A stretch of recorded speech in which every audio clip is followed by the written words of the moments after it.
Magandang umaga sa inyong lahat. At ngayon ay araw ng Martes. Medyo makulimlim. At kasalukuyan tayo naglalakad dito sa may Nova Stop. Yun. So mula doon sa school ng anak ko, nilakad ko papunta rito. Then iikot lang ako rito ng konti. At pagkatapos nito ay ako uuwi na. So yun. At kamusta naman po kayo, mga kaibigan ko, mga kasama ko sa iba't ibang organisasyon mula national, mapa-lokal at mapa-komunidad. Kaya yung sa national organization natin, inaantabay ko lang ang pag-uwi ng ating brother mula sa Austria. At sa lokal naman, yan, nandito po tayo sa may likod ng Robinson. At sa lokal naman, tayo ay magkita-kita. This coming September, ako'y inyong makakasama na diyan sa iba't ibang pagpupulong. Okay?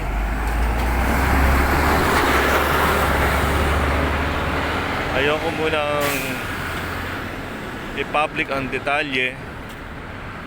Pero this coming September, I'm going to do something para sa ating mga kasama, lalo na sa mga kagrupo natin doon sa Yes, di ba? Kaya yun.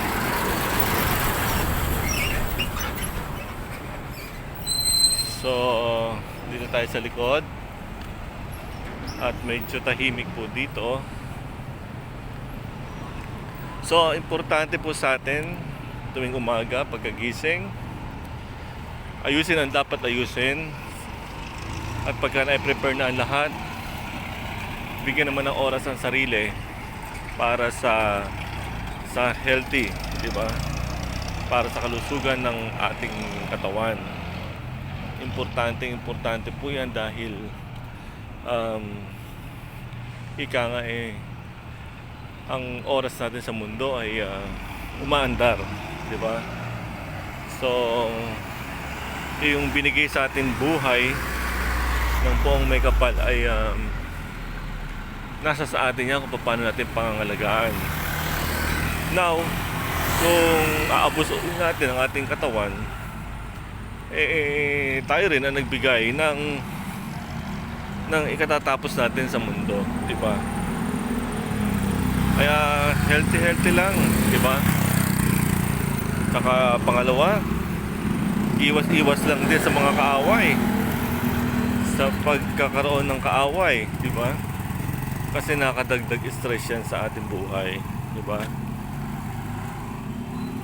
Mamuhay ng tahimik, mamuhay ng payapa, mamuhay ng walang inaagrabyadong tao, mamuhay ng walang tinatapakan na kapwa. Diba? Kapag ka merong nagba-backfight sa'yo, ipagpasa Diyos mo na lang yan. Digital naman, di ba? Kaya yun, huwag tayong gumawa ng ika-problema. Digital naman ang lahat ngayon, di ba? Kaya yun. So, hindi ko alam kung anong oras na, pero makulimlim pa rin. At tayo ay nandito pa rin sa likod ng Robinson. Okay. Pagkatapos ko rito, syempre sasakay na ako pa uwi. Diba? Hindi ko na kayang lumakad yung pauwi ulit. Kasi medyo malayo na to, diba? Kaya yun. So lahat po ng mga kababayan natin na kasama po natin sa national organization, anta-antabay lang po kayo sa lahat po na magiging galaw po natin this coming October, di ba? At October ay pinaka maingay na ang tanggapan ng COMELEC dahil magpa-file na ng candidacy ang lahat ng mga nagsisipag asam ng mga paglingkod sa bayan para dito sa midterm election. Ayun, and hopefully sa pamagitan ng pagpa-file na yan, masusugan na rin yung batas na pagdating na November 30, pwede mag-file yung tawag dito, alternate candidate o substitute candidate, di ba? Na masyadong ginamit ng mga Duterte nung panahon na sila ay nasa posisyon, di ba? Kaya yung substitution candidate na yan, dapat yan ma-revise, dapat yan mabago, di ba?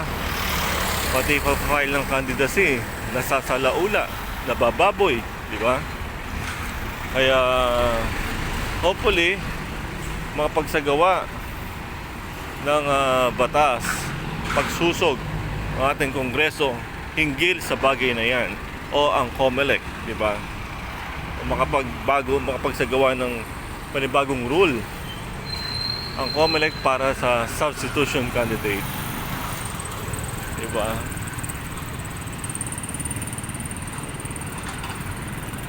So, ayan, nandito na tayo sa parking sa may papuntang harapan ng Robinson.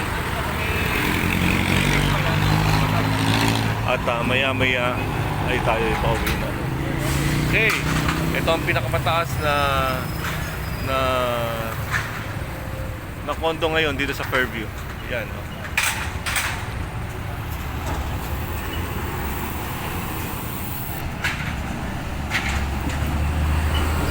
That's it, mga kaibigan, mga kasama, mga ka-2Joins, mga kagrupo sa aparating na.